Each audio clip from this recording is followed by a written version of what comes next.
wants to go to heaven. But they think that religion can take them to heaven. No, church cannot take them to heaven. Religion cannot take them to heaven. Only Jesus Christ. Hell is a place of everlasting fire. Yan ang sabi ng Bible, mga kapatid. At tandaan po natin, ang disenyo ng Diyos sa impyerno ay hindi para sa tao.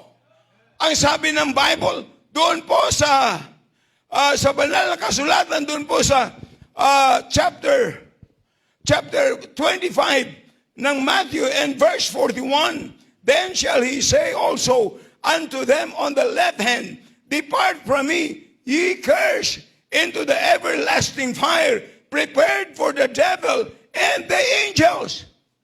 Ang impyerno ay hindi yan design para sa tao. Yan ay para sa dyablo at sa kanyang kampon.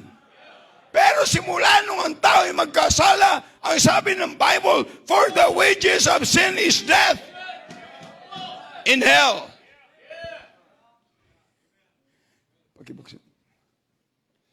Kaya tandaan po natin mga kapatid, sa impyerno walang tubig, pero dito mayroon.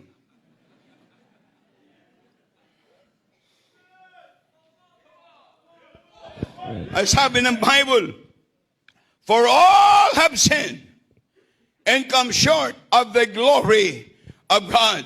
So what are the truth about hell? Ano yung katotohanan ng impyerno? Dapat nating makita, mga kapatid, na pag nalaman mo ito, kung ikaw ay anak ng Diyos, malalaman mo kung bakit ka iniligtas ng Panginoon. Malalaman mo kung bakit ka tinubos ng Diyos.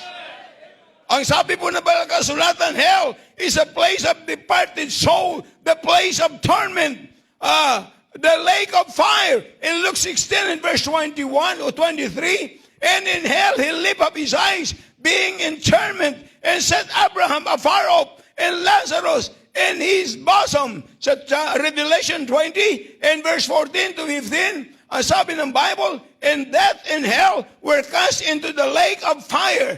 There is the second death. In verse 15, and whosoever was not found written in the book of life was cast unto the lake of fire.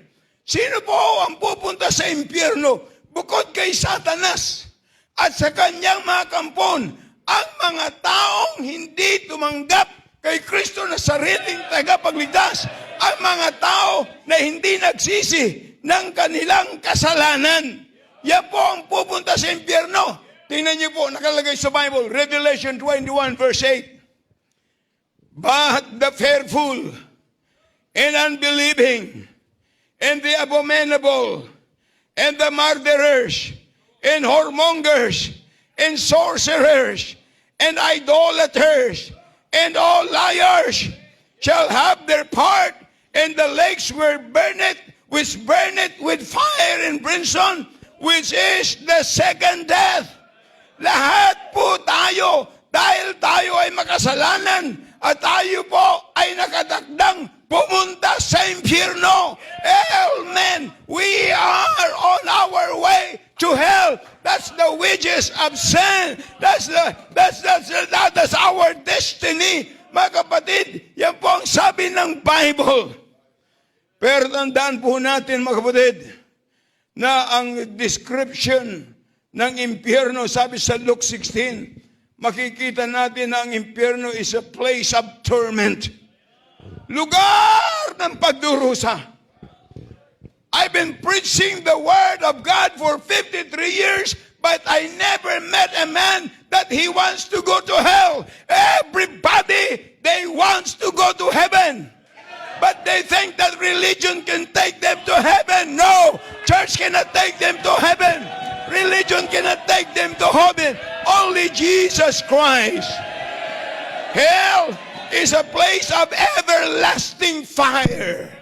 Yan sabi ng Bible, binasa natin sa Revelation 20 verse 14 to 15, and also in Revelation 21 verse 8, lake of fire. Walang katapusan.